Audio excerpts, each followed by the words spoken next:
I don't know about you, my friends, but this past week has been an intense one. So there's lots to share on the topic of being human.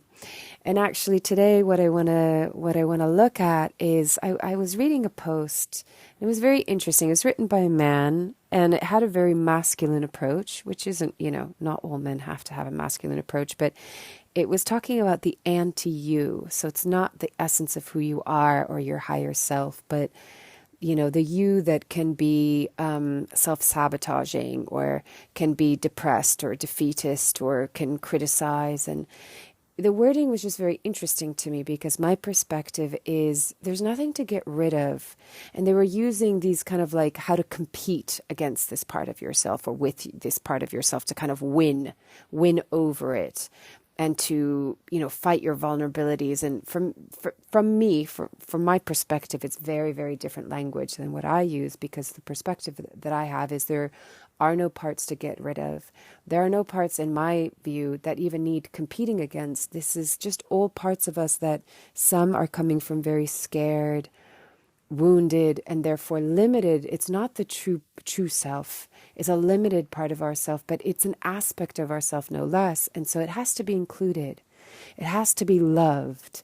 That's the only way it'll be transformed. We can't win it out. We can't compete it out. We can't fight it out. We can't get rid of it. There is no out. It's all in, but we can transform. We can alchemize. And really what I want to talk about is just getting out of this shame of being human. There's so much this connotation of being ashamed of parts of our humanity. So I really want to dive into this today and what all of that means. So let's dive in.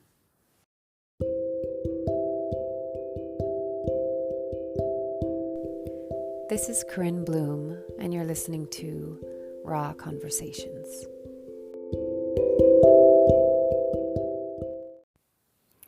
So it's been an intense week.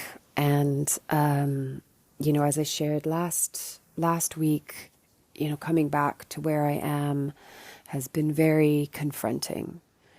And yes, my practice has been to try to not resist, try to allow and accept. But in all honesty, it's been really hard. It's been really hard at times. The visceral, physical, and emotional kind of pangs of pain that I felt sometimes of really, regretting the decision that I made. I really think I should have stayed in Mexico till the end of this month. And yes, there's the shoulda, woulda, couldas, but this time I was like, that actually was not the right decision. I can really admit, at least from where I'm standing now, it did not feel like the right decision. And at the same time, I have to accept it. And, on a higher level, I have to trust it. And, sometimes a regret can turn into a redirect. I have to remember that. It's like, okay, I regret the decision. My being sorely misses the sea and sees that actually it would have been really important for me to stay another 2-3 weeks there. Because coming here has triggered so much, and mainly just the disbelief and shock that I'm here, even though I'm not permanently here. 5 weeks is way too long. 2 weeks would have been fine. 5 weeks is way too long. And so, of course, it triggers all of the old pain and trauma, really, and the wounding. And this is the thing, when we're doing this work, and so I work a lot with people around relationship. Things can trigger the past. That's what's happening pretty much all the time, is when we're getting triggered, that is reminding us of a past pain, a past fear, a past wounding, a past betrayal, a past whatever it is, abandonment, rejection. It's all from the past. And so there is this dance between honoring that past pain, and yet also needing to remain in the present moment where we remind ourselves, I don't have to live that again. I don't have to be in that story. I don't have to repeat that same narrative. And this comes up a lot in relationship, is that people, there's a lot also around, when it's unconscious and we can walk into similar situations until we make it conscious, and then we can make different choices, and then we don't repeat the patterns of the past. But yeah, it can happen where we get ourselves into similar situations, and so the same wounding gets triggered again and again and again, and to the point where some people will say, well, I don't even want to be in a relationship, or I want it, but I'm terrified of it. So, when we kind of rub up against our wounding and we're in a situation where it does get triggered, it's challenging. But then to have to say to ourselves, I don't need to do this again. It doesn't need to be like before. So it's been hard. It's been really hard. And it really is this dance between honoring the fact that there is wounding there, but not getting stuck in the story, coming into the present moment, trying to make different choices. We're rewriting a new, I'd rather not say that we're rewriting a new narrative, but we kind of do, our lives do kind of go in story, unless we're really, really, truly forever in the present moment, which is quite a challenge for we human beings. That is a big path of mastery there, to just truly come into the present moment. So I think the best that we can do is just to come back as often as we can and to stay as long as we can when we're here. But we are going to be pulled out. We're going to go into the future. We're going to go into the past. And that's just part of this human experience. But yeah, it's been really painful for me at times. And, I come in and out of at times just feeling the anguish of it and the regret and like, why did I do that? And wanting to just put myself back there. Like, no, rewind, erase, rewind. I want to go back there. And then the moments of acceptance and surrender. And it's like, okay, here I am. I have to allow it. The resistance is going to cause more suffering, as I've been talking about. And then you just have to get to the point where you let go of the past and you go, okay, how do I want to move forward? I can only begin again from this point forward. And again, that's something that we're not always so good at when it comes to relationship. We have to just sometimes let go of the story of the past. We have to let go of our victimization. We have to let go of our pain and our fear and say, yes, that existed in the past. That was true in the past. But do I want to create it again in the future? Do I want to create the same blueprint that is going to replicate the same patterns and therefore give me the same emotions? At some point we have to say, no, I don't want to do that anymore. And again, it's hard because the emotions are there. Your emotional and physical body is having a response, and it's remembering, and honor it, listen to it, feel it, let it go. So I'm telling this to myself just as much as I'm telling it to you all. But I want to talk about this being ashamed of our humanity. I have for, 15 years, on and off, shared quite a lot on social media. I like writing, and I share in quite a vulnerable and transparent way. And sometimes I question it. Should I still be doing that?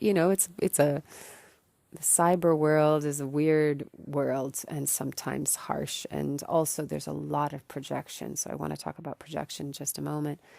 But yeah, I think maybe I should just put this all in a book and let people have their opinions in their own private space. But I also believe in walking my talk and being authentic. And I think in a world, and especially social media, that is so fake, I do want to be an authentic voice. But it's interesting. So I have obviously been on this journey for a long time, and so I don't have a problem with my humanity. I don't have an issue with my vulnerability. I don't see it as a weakness. I don't feel insecure, because actually the fact that I'm able to share to that level, to me, is a testament that I feel very comfortable and confident in my being. Otherwise, an insecure person would, and there's no judgment or shame. I'm using that language because somebody wrote that they had always read insecurity, that they felt I was insecure. But also I think it's cultural, because they're Italian, and Italians actually have a fair bit of insecurity. So could have been projection. It could have been lost in translation. But actually, I find that when we are able to really be in our vulnerability is when we found power in it, that we're not insecure within it, we're not ashamed of it, we're not in judgment of it. But what's interesting is when one shares openly on social media, and I've read many authors or, quote unquote influencers that have said the same thing. You get every part of the spectrum of response. Some people that are in admiration and inspiration by your sharing, others that are in judgment. I remember Liz Gilbert, shared the story, and I might have shared it on a podcast before, of how she was doing a book signing, and this woman came up to her and said, "Liz, you changed my life. That part of your book where you were talking about your abusive husband and how you found the courage and you got up off the floor and you left him, and that gave me the courage to leave my abusive husband. You changed my life. Thank you so much." And of course, I'm paraphrasing this because I don't remember, it was written in a book that I read years ago, but it'll always stay with me, because she said she was thinking in her mind, I didn't write that. That wasn't in my book. But it was like, let this woman take whatever she needed to take. People will project. They will see things from their own view and their own perspective, through their own belief systems, through their own life experience, through their own present experience, and they will get and take what they need from it. So obviously she read Liz's words in a way that mirrored or matched her own reality, and therefore it gave her the courage to do what she needed to do. And that's brilliant. That's beautiful. That's a beautiful gift, even though that wasn't Liz's story. That wasn't actually what she had written in the book. But that's what this woman had perceived and projected onto it. So wow, the power of our perception, the power of projection, the power of our belief systems. Sometimes we're not actually seeing what is in front of us. And I will use that as a perfect analogy for what happens between couples. Is there's always two truths, but also we can project something that is not actually even happening in reality. It's actually not even there. It's fascinating. I guess you could come into this is all a hologram for that, from that perspective. It's all a hologram, and it's all what we project onto it. But anyway, Liz was just saying, so do you, write for you, because you will have every kind of response. People that love your work, hate your work, they're neutral, project onto it and write a whole different story than what you even wrote. Do it for you. And so when I share on social media, I do it for me.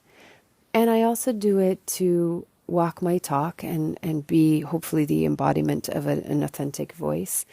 And also because if it can make one person feel less alone and less even ashamed of what they're going through, then I'm happy. This shame of being human. So, this man's language on his post around competing against the anti-you, fighting your vulnerabilities, winning over these parts and being your true you. I'm so for be your true self. But must we be in a battle? Must we vilify these parts of ourselves? Because my belief is actually all these parts are aspects that are coming from our wounded self, from the parts of us that hurt and are pained and are traumatized and are scared and are lonely and been abandoned and rejected, whether that was by our parents or our peers or ourselves. Actually, as adults, we are doing most of the rejecting and the abandoning. We're doing most of the criticizing and the judging. That's the inner voice, right? But that part's not the enemy. That part is actually, in a very convoluted way, trying to protect you, trying to take care of you, albeit in a very convoluted, weird, wonky, unhelpful way. Maybe when we were children and we didn't have self-reflection and self-awareness and the ability to even take care of ourselves and survive on our own, those mechanisms were helpful. Or those mechanisms made sense of something that really didn't make sense and felt very confusing and therefore scary. And once we make sense of things and we know them, even if they're not helpful, they're familiar and therefore safe. We build the identity and therefore the ego feels safe. right? So much of these parts that we're often wanting to get rid of or combat or compete against or win over, using the terminology from this post, is actually just the inner child that's really scared. And so for me, in my opinion, from what I've learned over like 20 years, is we're not meant to fight against these part of ourselves. You can. I don't think it works in the end. I think it's a very tiring way of getting there. It might make you feel good and strong in the beginning. Like, woohoo, I'm competing against these parts. I'm winning. I'm not letting them rule me. Like, yes, to a certain degree, great. Don't let the saboteur, the critic, rule you, have power over you, win over you, rule your life day in and day out. The tail that wags the dog. But I think at the end of the day, any time that we're fighting against or competing with, or there's that point of tension with ourselves, there's a separation, there's a fragmentation. And that's not inclusion, that's not acceptance, that's not... I believe that love is the alchemist. But in order to love, when people say, well, what is self-love? Self-love happens naturally when we self-accept. And self-acceptance comes when we include all parts of ourselves. So for me personally, from where I'm standing and from my experience within myself and working with individuals for a long time now, is that I find the quickest, gentlest way there is just bring it towards you. You walk towards yourself. You walk towards your pain, your fear, your wounding, your trauma, and you embrace it. And you love it. You allow it to come and sit on, on your lap, within the lap of love. And that will naturally transform and alchemize these things. These parts of us don't need to compete. They're tired. They're scared. They're hurting. They're sad. They're lonely. They don't need a competition. They don't need a battle. They need love. And so for me, it's just the simplest thing that I come back to. And so any judgment of your humanity, so I'll go back to kind of my sharings, there's oftentimes is met by empathy and solidarity or gratitude. Every now and again, I do get projection, Oh, I see insecurity in you. Is that insecurity in me or is that insecurity in you? Or do you see vulnerability as something that is insecure? Do you see vulnerability as weaknesses? Like this post said, get over your vulnerabilities. I think your vulnerabilities are your humanity. They're not weaknesses. They are simply being human. And guess what? Being human means you're going to be sensitive. Being human means you're going to have emotions. You're going to have thoughts. You're going to have instincts. You're going to have fears. You're going to have aspirations. You're going to have the whole gamut. The whole gamut. You can have everything. The moment we judge some parts as good and some parts as bad, there we go. We've started the battle. We've started the conflict. We've started the fragmentation. We're less whole. Not because we're not worthy. We're less whole because we separate ourselves from ourselves. So I'm not saying let the wounded you rule you. I'm not saying like, oh, it's so okay, like let that, walk around and be a victim or walk around and be an asshole. That's not what I'm saying. But nothing will change until we accept that these are aspects of ourselves that simply need our loving attention. That's it. They're not bad. They're not evil. Do we want to live from those places? No, only because, not because they're bad and evil, not because they're the anti-you, but because, and I feel bad in saying that because everyone has their own pathway and their own journey to get in and to get to their place of freedom. And for this man, if that really helps him and that terminology works for him, then like, great. I don't actually want to create any judgment against it, but I do find wording very interesting. I pay a lot of attention to it because there's an energy in words. And so I think the moment we say anti-you, we're fighting against. And the fighting against is what's going to take so much of our energy and attention. Whereas if we could just include all parts, there's a softening, there's a gentleness, there's a compassion and an empathy. And then that's where love naturally comes in, because we are love. I know you've heard me say it so many times, but we are love. So why wouldn't we want to use who we innately are, the most powerful and abundant ingredient within ourselves? Why wouldn't we want to use that? Because that's like, if that is the main ingredient that we can use in every dish, use it. But when we use words like anti, we're creating battle, we're creating this energy and effort to fight against. And I just think it takes a lot longer. Maybe it will work in the end. I just think it takes a lot longer. And it's a lot harder to get there, in my opinion.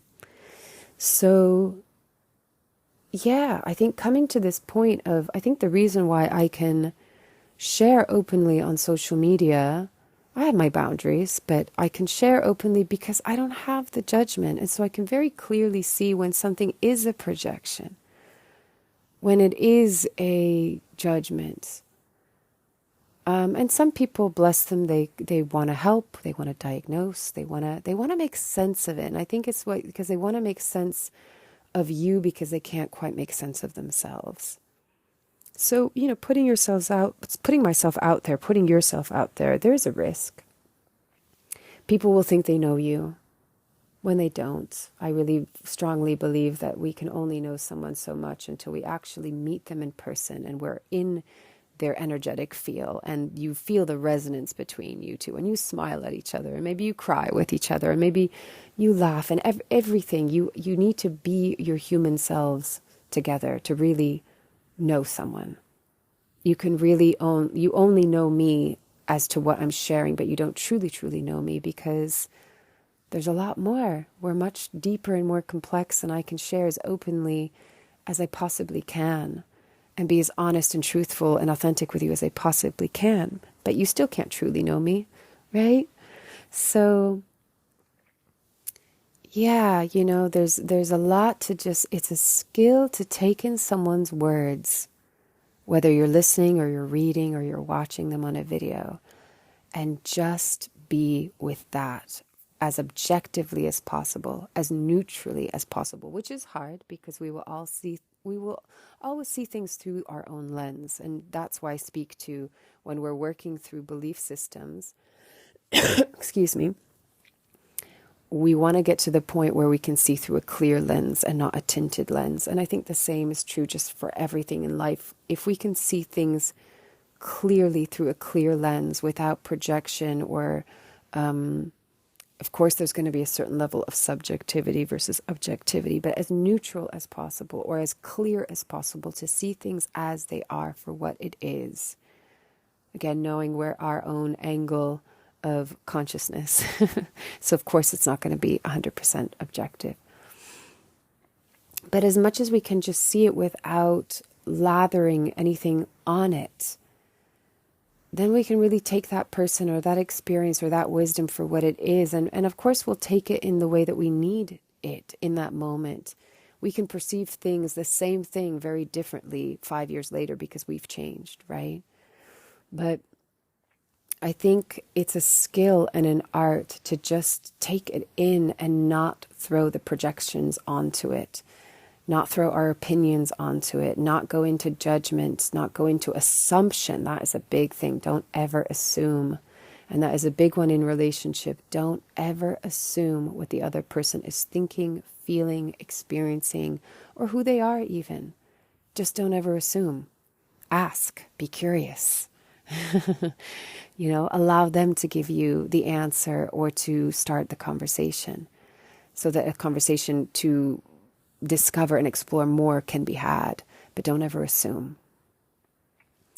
So why do I want to talk about this today? It's because this theme of don't be ashamed of your humanity is really an important one. And I think when we do this within ourselves, then we have greater ability to see people from that more, I don't know if neutral is the right word, it somehow doesn't land right with me, but clear from a point of clarity, a clear lens that hasn't been fogged over, or colored, or tainted by anything. We'll be so much more accepting of one another. We'll be so much more inclusive of diversity. Not homogenization. I'm sorry, but fuck homogenization. But inclusive of diversity. I'm not talking about the woke stuff, because that to me is like a whole other agenda, and I don't even want to go into that. But what I'm talking about is, let me actually even scrap those words. Let me scrap diversity, because that's become a whole political thing, and I just am so uninterested. But what I'm talking about is all of the various aspects of being human, all of the various expressions of those aspects. Can we include them? Can we stop judging them? I really believe that the world will change when we let go of judgment. And it has to start within ourselves. And if we're judging our very humanity, which is a natural part of being human, how is the world going to be peaceful, right? How is the world going to be more loving? And I think we're all really coming to this point where you can see the pain of the world when it's in judgment and hatred and division, right? It's a massacre. So I think we really want more than ever love, peace, harmony, but we have to be that within ourselves, and we can only be that within ourselves if we stop competing, fighting against, and judging our humanity. It's all it is. It's not such a big deal, actually, when you see it from that perspective, because when we vilify something, it becomes a really big deal. Ooh, I have to fight this, right? Become very important, very serious. But when we just see, okay, this is a part of being human, this is part of the ego, this is a part of the psyche, but the moment that we say that any of those parts are a villain, it just gets very dramatic. And I don't think it needs to be so dramatic. I think it can actually be very simple. Doesn't always mean easy. It doesn't mean that the process and the journey there isn't going to have its challenges and take effort and some hard work and some energy and some discipline and stamina. It's going to take you a hell of a lot of stamina, but it doesn't have to be so dramatic. So the invitation is to get out of shame and have even compassion for the shame. Like even have love for the part that feels shame, that is ashamed. Have compassion for the judger, the critic. They're all just aspects that need love and attention. All of them. All of them. So I do think the answer will always boil down to love. Just love it all. Include it all. And it will alchemize. By loving something doesn't mean that you're condoning it. It doesn't mean that you're giving it the permission to exist forever and be the ruler of all things. Loving things will give it what it needs, that aspect, so that it can soften, let go, and it doesn't have to be so judgmental. It doesn't have to criticize. It doesn't have to, judge your experience of being human. And then from that point, once the human part can soften and it's not fighting against itself so much, then your higher self really has a very open, expansive vessel to move through. And ultimately, why are we here? Because the soul wants to grow. We will look at it as the human is growing, but I actually think it's very interesting to look at it from the perspective of your soul is wanting to grow. Your soul has come here as a human being in the school of life to learn and to grow and to have experience and to enjoy and to just take it in. The higher self doesn't have the judgment of good, bad, right, wrong. So if the human vessel can be more expansive because we're not at war with ourselves, then the higher self, the soul, can really play. It can really go out and play. So the invitation is face the shame. Walk towards it. Walk towards yourself. Embrace it. Love it. And it will naturally alchemize. You don't have to do any more work. But look at any parts where you are ashamed of your humanity, where you judge your humanity, where you deem certain aspects as weaknesses, or things that are wrong or bad, and change the perspective on that. Redefine it. Look at it from a different angle and a different perspective. And what if you could include it all, love it all, hold and accept it all, and then you get to really be you. And then you're really free because you're not fighting against yourself. So I'll leave it at that for now. As always, take it or leave it as feels right, and loving you from afar.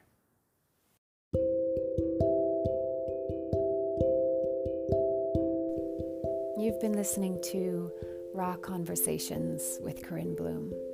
Thanks so much for showing up, listening in, and being a part of the conversation with me.